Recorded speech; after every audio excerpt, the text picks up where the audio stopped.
Le fin mot de l'info, bonjour Raphaël Antoven. Bonjour Patrick, bonjour à tous. Vous revenez ce matin sur ce qu'on appelle le point Godwin, du nom de l'avocat américain Mike Godwin, dont la loi, dite loi de Godwin, est très simple à formuler. Plus une discussion en ligne dure longtemps, plus la probabilité de trouver une comparaison impliquant les nazis ou Adolf Hitler s'approche de 1. Voilà. Autrement dit, plus on s'engueule en ligne, plus on a de chances de se traiter de nazis ou par extension de fascistes, de racistes, d'antisémites, etc. Or évidemment, plus on s'insulte de cette façon, moins on peut discuter.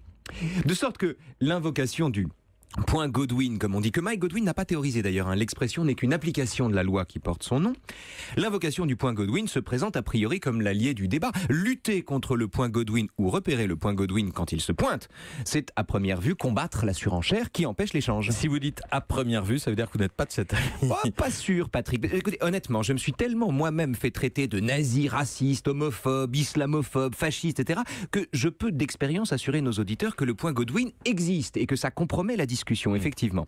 Le problème n'est pas de rappeler, grâce au point Godwin, que l'outrance disqualifie le débatteur. Le problème, en fait, avec le point Godwin, c'est de se servir du point Godwin pour éviter le débat. Alors, expliquez-vous. Eh bien, quand vous vous faites traiter d'oligarque parce que vous attaquez un démagogue, ou bien de démagogue parce que vous combattez les oligarques, le point Godwin aisément atteint ne doit pas vous dissuader de défendre votre thèse, au contraire. C'est là que la discussion commence. Autre exemple, quand la députée Danielle Obono défend comme une camarade la porte-parole des indigènes de la République, Ouria Boutelja.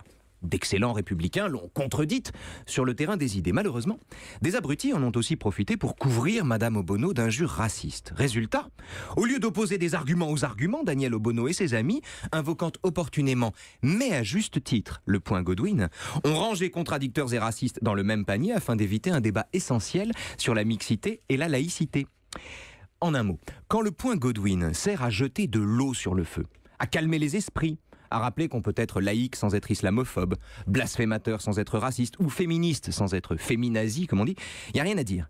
Mais quand l'invocation à tout bout de champ du point Godwin sert à fuir le débat, en disant à tort ou à raison « Maîtresse, il m'a insulté », alors le point Godwin devient l'alibi moral de la lâcheté. Le fin mot de l'info, Raphaël. Atteindre le point Godwin ou brandir le point Godwin, c'est éviter le débat.